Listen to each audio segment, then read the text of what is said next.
ప్రపంచం గర్వించదగిన రీతిలో అంబేద్కర్ విగ్రహం మన రాష్ట్రంలో ఏర్పాటైందని మంత్రి మేరుగు నాగార్జున అన్నారు. అంబేద్కర్ ఆలోచనలకు అనుగుణంగా సీఎం వైఎస్ జగన్ పాలన సాగుతుందన్నారు మంత్రి ఆదిమూలపు సురేష్.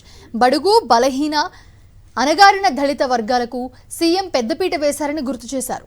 125 అడుగుల అంబేద్కర్ విగ్రహం ఏర్పాటు ఒక చరిత్ర అని ఎమ్మెల్యే మల్లాది విష్ణు అన్నారు. సీఎం జగన్ ఆలోచన అభినందనీయమని, భారతదేశంలో ఏపీ అగ్రగామిగా నడవాలంటే అంబేద్కర్ ఆలోచనలతోనే సాధ్యమన్నారు. తుమ్మలపల్లి కళాక్షేత్రంలో జరిగిన డాక్టర్ బిఆర్ అంబేద్కర్ రాష్ట్ర స్థాయి సమావేశంలో మంత్రులు ఆదిమూలపు సురేష్, మేరుగు నాగార్జున, ఎమ్మెల్యే మల్లాది విష్ణు తదితరులు పాల్గొన్నారు. భావితరాల భవిష్యత్ కోసం ఈనాడు కాదు, వెనుకబడినటువంటి ప్రాంతాలు రాబోయే రోజుల్లో భావితరాల భవిష్యత్ కోసం పనిచేస్తున్నటువంటి ముఖ్యమంత్రిగా జగన్మోహన్ రెడ్డి గారు పనిచేస్తున్నాడు. అంబేద్కర్ ఆలోచన విధానానికి దానికి తార్కాణమని మీ ద్వారా తెలియపరుస్తూ ఉన్నారు.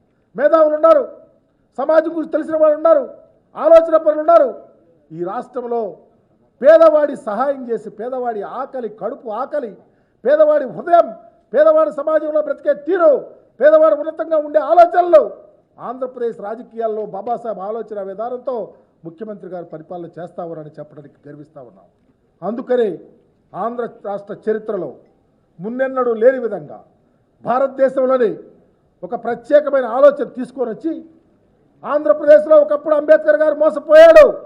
అంబేద్కర్ గారిని ఇదివరకు పరిపాలన చేసినటువంటి వ్యక్తులు వాళ్ళకు ఆ ప్రాబ్లమ్స్ వస్తే, వాళ్ళకు ఆపదలు వస్తే అంబేద్కర్ గారు పేరు పెట్టుకుని అసెంబ్లీలో మేము అంబేద్కర్ విగ్రహం పెడతామని చెప్పినటువంటి వాళ్ళు 5 సంవత్సరాలు పెట్టకుండా పారిపోయి ఈ రాష్ట్రంలో బాబాసాహెబ్ అంబేద్కర్ గారిని మోసం చేసి అవమానపరిచినటువంటి రాజకీయ నాయకులు ఆంధ్రప్రదేశ్లో చూసాం. అతనే చంద్రబాబు నాయుడు.